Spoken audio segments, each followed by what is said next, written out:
August grenade হামলার master mind হলো তারেক রহমান। লুৎফুজ্জামান বাবর এবং আব্দুস সামাদ পিন্টু এদের ফাঁসি দেওয়া হইল এবং তারেক রহমানের যাবজ্জীবন কারাদণ্ড দেওয়া হইল।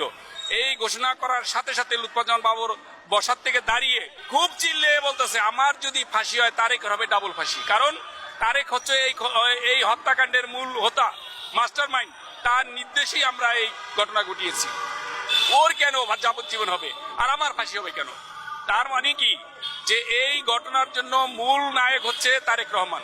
শুধু তারেক রহমান এই ঘটনার জন্য না, আমরা লক্ষ্য করেছি বিএনপি সরকার থাকাকালীন 500 স্পটে একসাথে বোমা ফাটিয়ে বিচারক সহ আইনজীবীকে হত্যা করেছে। এটার মূল হোতাও ছিল তারেক রহমান। কারণ বিএনপি ক্ষমতা থাকাকালীন আমরা লক্ষ্য করেছি জঙ্গি উত্থান হয়েছে, শায়েখ আব্দুর রহমান উত্থান হয়েছে, বাংলাবাই সৃষ্টি হয়েছে। সেই পাকিস্তানি কায়দায় এই রাষ্ট্রটাকে তালেবানি রাষ্ট্র বানাতে চেয়েছিল, কিন্তু বাংলার জনগণ সেই সুযোগ